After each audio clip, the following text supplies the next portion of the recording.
안녕하세요. 지극히 사적인 책 읽기의 똑서입니다.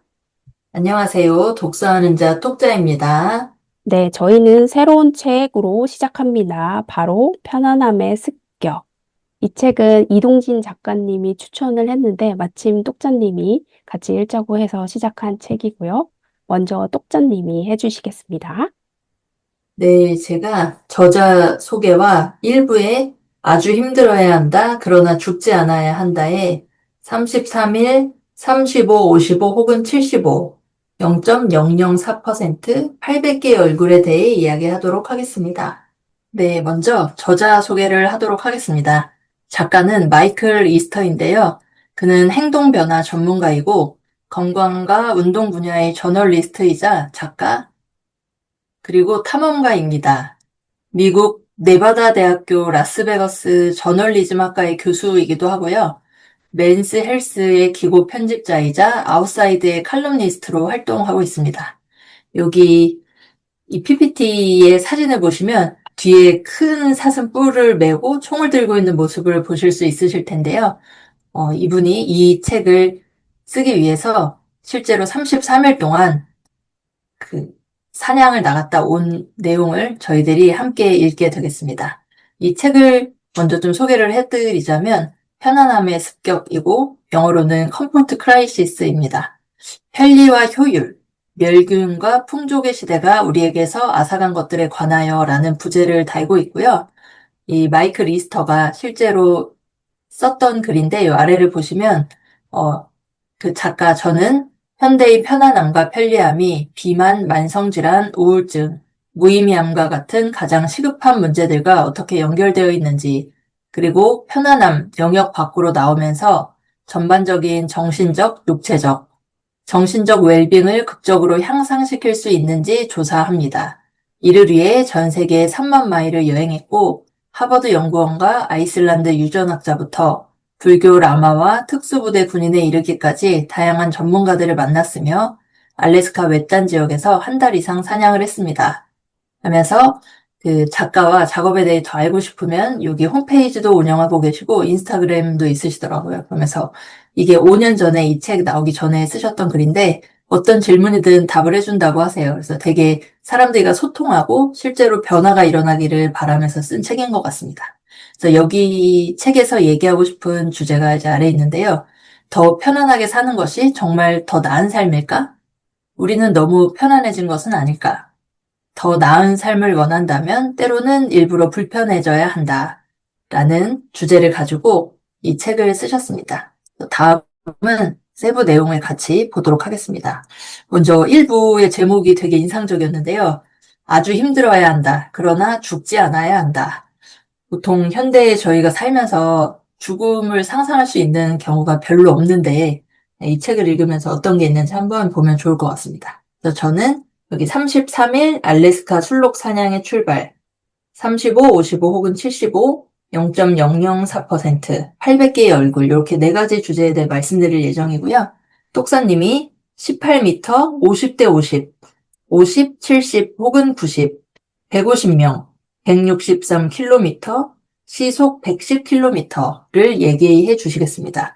이 책이 좀 흥미로운 게 이렇게 뭔가 숫자와 연구 결과를 가지고 얘기를 해주셔서 더 좀 잘 와닿았던 것 같아요. 그래서 먼저 33일이 뭔지 한번 보도록 하겠습니다. 이 책의 시작은 이 저자가 축치에 면한 북극권에서 32km 위쪽에 자리 잡은 알래스카주 코체부라는 도시에서 이제 시작을 합니다. 이 도시는 인구 3천 명의 마을인데 여기에 머무는 게 아니고 여기에서 또 경비행기를 타고 한참 올라간 곳에 내려서 33일 뒤에 비행기가 픽업하러 올 때까지 술록무리를 찾아서 수백 킬로미터를 두 발로 걷고 가지고 간 식량만으로 버티면서 이제 지내야 하는 상황에 처해 있습니다. 그러면서 이분이 실제 북극 오지에는 어떤 위험이 있을까 얘기를 하는데요. 난폭한 북극곰도 있을 수 있고 700kg에 육박하는 무스, 굶주린 늑대무리, 포효하며 흐르는 빙하, 매서운 눈보라, 허리케인급 폭풍, 한타 바이러스 같은 치명적 질병, 들쥐떼, 구토, 피 이런 위험한 것들을 막 상상을 합니다.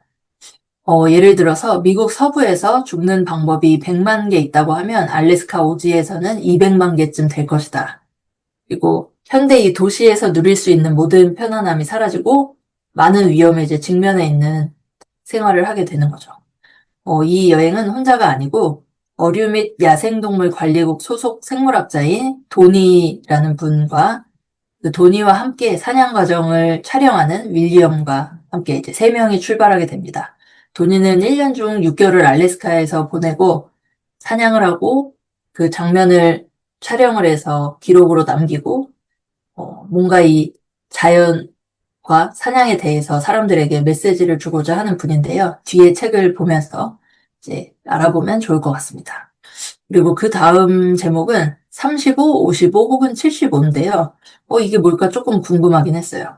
그러면서 소제목은 편안함의 세계를 벗어나다 하면서 예상하지 못했던 내용인데 이 작가가 알코올 중독에 빠져 있었다고 해요. 그러면서 이제 가족들이 좀 그런 분이 많이 있었는데 만취 상태로 유치장에 갇힌 삼촌도 있고 교도소를 들락거린 삼촌 그리고 할아버지는 유명한 사기꾼이고 술주정뱅이셨다고 해요. 그러니까 이런 집안에서 자랐으니까 뭔가 술을 마시는 게 너무 당연한 일이었던 것 같아요.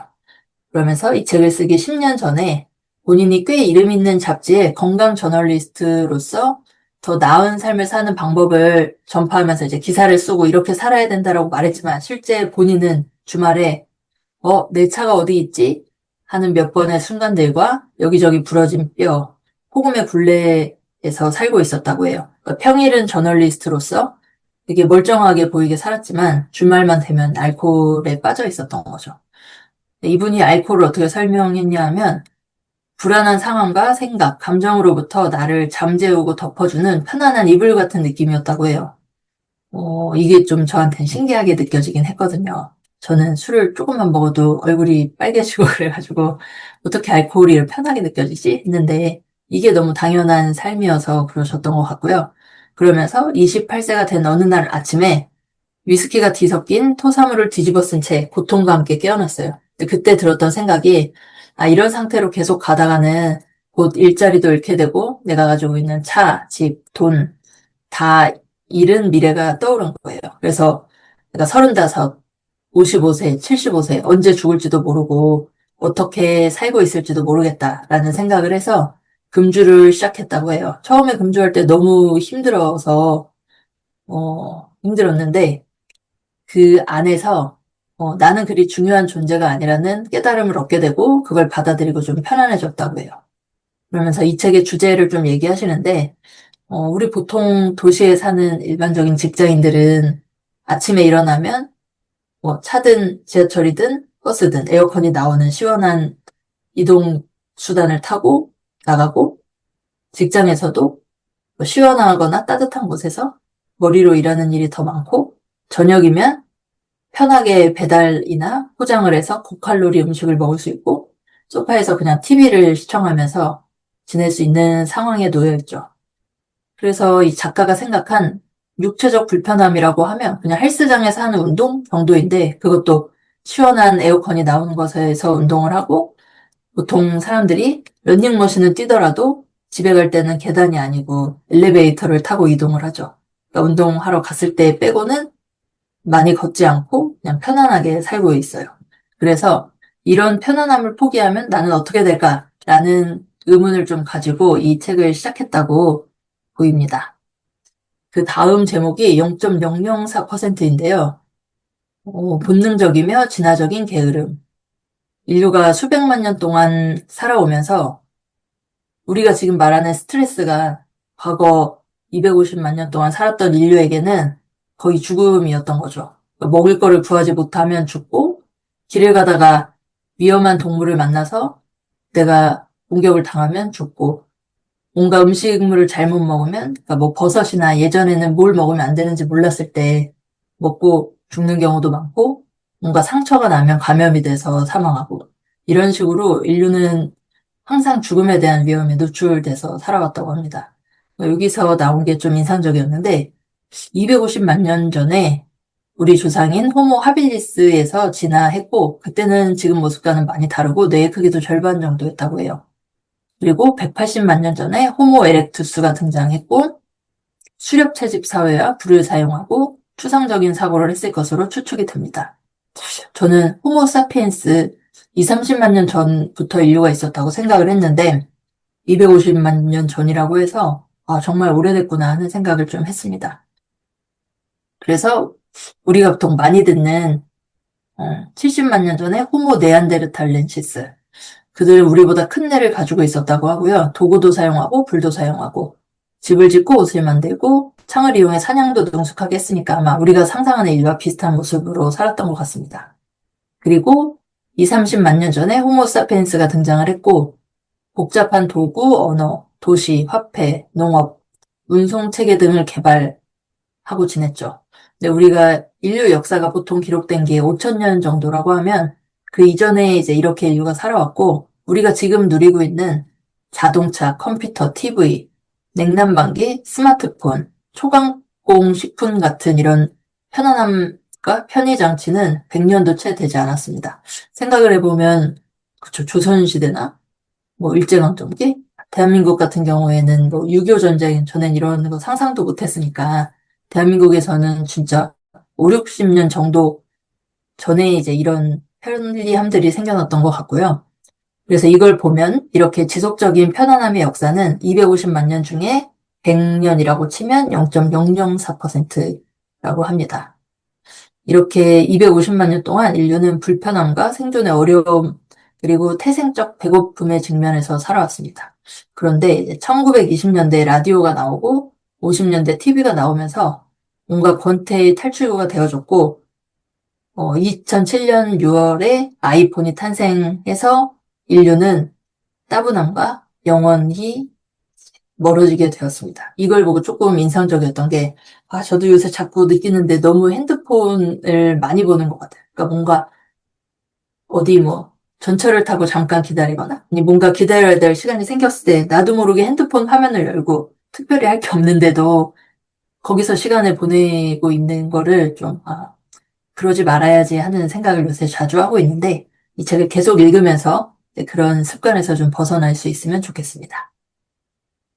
그리고 여기에 그 현재 미국인들의 상황을 좀 얘기해 주는데요. 32%는 과체중이고 38%는 비만이라고 합니다. 그리고 인구의 3분의 1이 당뇨, 전 단계를 포함해서 당뇨를 가지고 있고 이런 편안함에 따른 부작용을 누리고 있는 거죠. 이렇게 육체적이고 정신적으로 우울감이나 자살도 최근에 생겨난 것이고 이런 편리함이 행복하고 건강한 삶을 보장하는 것은 아니구나. 그래서 우리 삶이 어떻게 보면 저런 자동차 컴퓨터 같은 기술이나 물질적으로는 더 편안해졌지만 그게 우리의 삶을 더 좋은 방향으로 개선시켜준 것인가? 라는 데에 대한 의문을 제기하고 있습니다. 그 다음 주제는 800개의 얼굴인데요. 편안함에 잠식된 인류라는 소제목을 가지고 있습니다. 여기에 데이비드 레버리라는 30대 초반의 하버드 대학교 심리학과 교수님이 나오시는데 이분이 이제 어떤 교수님 밑에서 같이 연구를 할 때 비행기를 탈 일이 있었다고 해요. 그런데 기내 반입할 때 이제 검사를 하잖아요. 근데 휠체어를 타고 있는 할머니한테 되게 좀 심하게 검사를 하는 걸 보면서 저분이 그렇게 위험한 분은 아닌 것 같은데 왜 그럴까? 이런 의문을 가지고 생각을 하다 기내 반입 물품이 없어가지고 수화물 검색기 경보음이 안 울리게 된다면 TSA 요원은 긴장을 풀고 아무것도 하지 않을까? 라고 생각을 해보니 그 위협을 찾아내는 게 그들의 일이기 때문에 무언가라도 할 것 같다는 거죠. 그래서 무의식적이든 의도적이든 더 넓은 범위의 물품을 검색할 것이라고 이제 가정을 했습니다. 그리고 심리학과 교수답게 이제 실험을 설계하는데요. 그래서 피실험자들에게 매우 험악해 보이는 표정에서 온화해 보이는 표정까지 800개 얼굴을 보여주면서 이제 어떤 게 험악해 보이는지를 물어보는 실험을 진행을 합니다. 이제 200개 정도까지는 그냥 일상적으로 하는데 거기서부터 약간 험악해 보이는 얼굴이 별로 없고 온화해 보이는 사람들 위주로 넣었을 때 그래도 사람들이 누군가를 뽑는다는 거죠. 그래서 이렇게 인간은 뭔가 상대 비교를 하기 때문에 절대적인 기준을 가지고 있는 게 아니라고 그래요. 그래서 이게 인간의 저차원적인 특징이기도 한데 이것과 유사하게 우리가 점점 편안한 삶을 살아왔기 때문에 편안함에 의한 잠식이 일어난 거죠. 그래서 저도 생각을 해보면 어, 초등학교 때는 난로를 피웠었는데, 약간 나무 낳는 난로? 그런 거를 피다가, 에어컨은 상상도 할 수 없었고, 중학교 때는 막 선풍기 고장나면 고쳐달라고 하고 했던 것 같아요. 근데 요새는 어디에 갔는데 에어컨이 없으면 너무 불편하고, 사실 대한민국에서 에어컨이 없는 그런 공공시설이나 가게 같은 거는 많지 않잖아요. 이렇게 점점 기준이 높아지고 편안해지니까 거기에 내 기준이 따라가서 해외여행을 가서 에어컨이 없는 곳에 가면 너무 덥고 불편하고 그렇게 되더라고요. 그래서 나도 모르게 매일매일 생활에서 이렇게 자연스럽게 물 들어가는 게 있는 것 같아요. 그래서 뭔가 에스컬레이터도 계단이랑 있어도 에스컬레이터를 꼭 타고 그런 생활을 하고 있는데 이렇게 사람들이 점점 오늘의 편안함이 미래에 더 좋은 기술이 나오면 내일의 불편함이 되는 식으로 이런 컴포트 존이 좁아지고 있다라는 이야기를 하고 계십니다. 다음은 똑사님이 얘기해 주시겠습니다.